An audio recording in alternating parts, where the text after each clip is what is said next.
Steve went off to college, Reed College in Portland, Oregon. He was much more of a free spirit regarding schooling than I was. He went and signed up for some standard first-year courses, but he only attended other courses that he wasn't signed up for that he wanted to.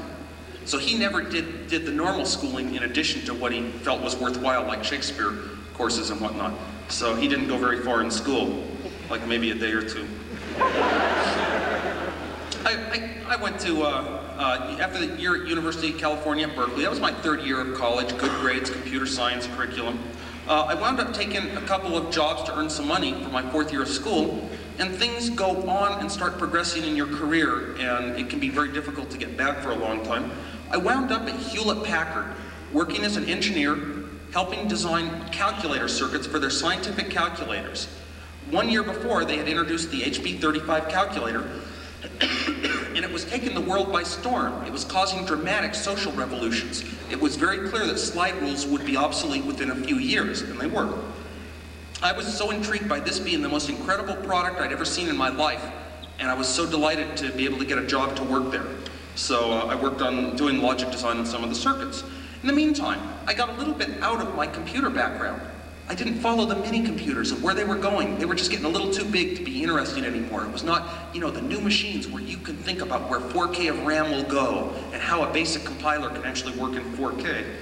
Well, so I started, my electronics interest, my electronics hobby turned towards other pursuits. In a bowling alley, saw the first version of Pong.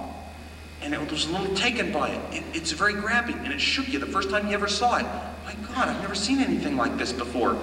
Well, I sat there, and I said something else. I said, I took electronics in high school. I know how TV signals work, and I know how to design computer circuits. I'm going to build a Pong. So that was my goal, to build a very simple, with very few circuits, Pong game.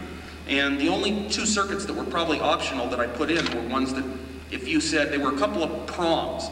The biggest prom you could possibly think of getting or affording in those days was 256 by 4. That's only half of 256 bytes on one prom.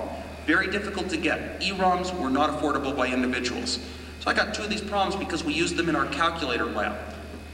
And when you missed the ball, and the only reason I learned how to program the proms was when you missed the ball, it would say, oh darn, or something a little stronger. It was a very useful experience leading into building a computer, an individual computer that had a prom built in.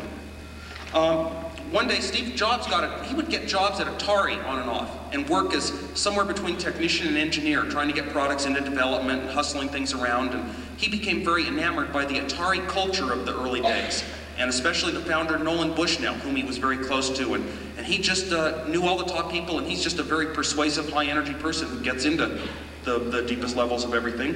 He came to me one day and said, Nolan Bushnell has this game that he wants done called Breakout, or they were thinking at first of calling it Brickout. A bunch of bricks and a little ball that bounces around. Steve said, look, I've seen you design stuff, and you know, you're far ahead of me, so I said, could you design this thing?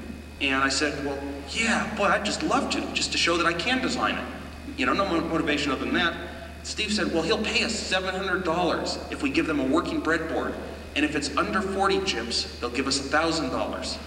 And you know, it could have been 20 cents. I could care less. The challenge was more the intrigue. But Steve said there's one problem.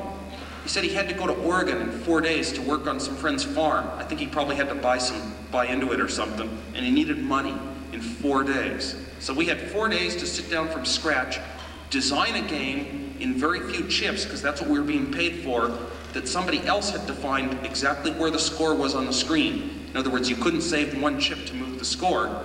You had to put it where it was intended to be. Very difficult task for 4 days. Well, got right on it. We both stayed up all night long, 4 nights in a row. Catch a couple of winks of sleep in the morning.